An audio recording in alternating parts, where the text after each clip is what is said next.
हैलाकंडी विधानसभा क्षेत्र की बात करें तो अनवर हुसैन लश्कर जो है तो एक वक्त यहाँ पर जो है तो जीत दर्ज करने में कामयाब हुए थे। तो ज़रा इस विधानसभा क्षेत्र के ऊपर भी गौर फरमाइएगा, क्योंकि 41,647 वोट उस वक्त उनको 2016 के विधानसभा चुनाव के अंदर मिले थे इस विधानसभा क्षेत्र के ऊपर, और बीजेपी को 39,039 वोट मिले थे। इंडिपेंडेंट थे जाकिर हुसैन लश्कर जो 15,633 वोट यहाँ पर हासिल करने में कामयाब हुए थे। तो ये विधानसभा का लेखा जोखा बताने का असल वजह ये है कि इस विधानसभा क्षेत्र के ऊपर भारतीय जनता पार्टी को हराने के लिए कांग्रेस और AIUDF को साथ में आना ही पड़ेगा। अगर वो इस तरह से नहीं करते हैं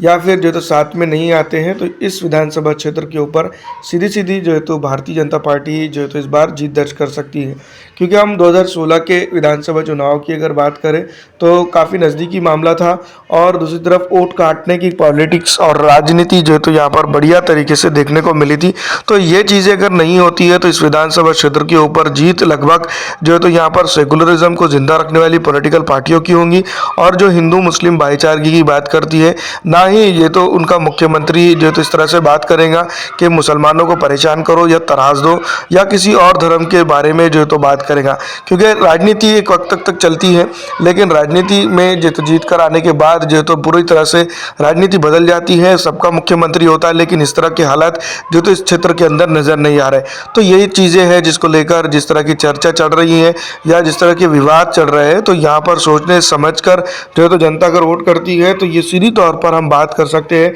हैलाकंडी विधानसभा क्षेत्र के अंदर तो विकास होगा। दूसरी तरफ अगर हम बात करते हैं तो भारतीय जनता पार्टी को सपोर्ट यहाँ पर अगर कांग्रेस नहीं करती है, लगातार यही देखा जाता है कि कांग्रेस जहाँ पर IUDF जो है तो असम के अंदर जीतने वाली होती है, वहाँ अपना प्रत्याशी उतार के 4-5 हज़ार वोट खाकर जो है तो बीजेपी को समर्थन मजबूत जीत में उसको परिवर्तित कर देती है। तो इसी तरह से कुल मिलाकर अगर देखा जाए तब तक के 35 विधानसभा क्षेत्र ऐसे हैं जहाँ पर जो है तो भारतीय जनता पार्टी को समर्थन ना देते हुए भी कांग्रेस ने बीजेपी की बी टीम का काम किया, और उसी 35 विधानसभा क्षेत्र के हारने के चलते जो है तो बीजेपी इक़्तिदार में आई है। कांग्रेस को ये बात सोचनी और समझनी चाहिए और हैलाकंडी जैसी विधानसभा क्षेत्र के ऊपर गठबंधन करके चुनाव लड़ना चाहिए। आपको क्या लगता है कमेंट करके ज़रूर बताइए। फिलहाल इस वीडियो में इतना ही।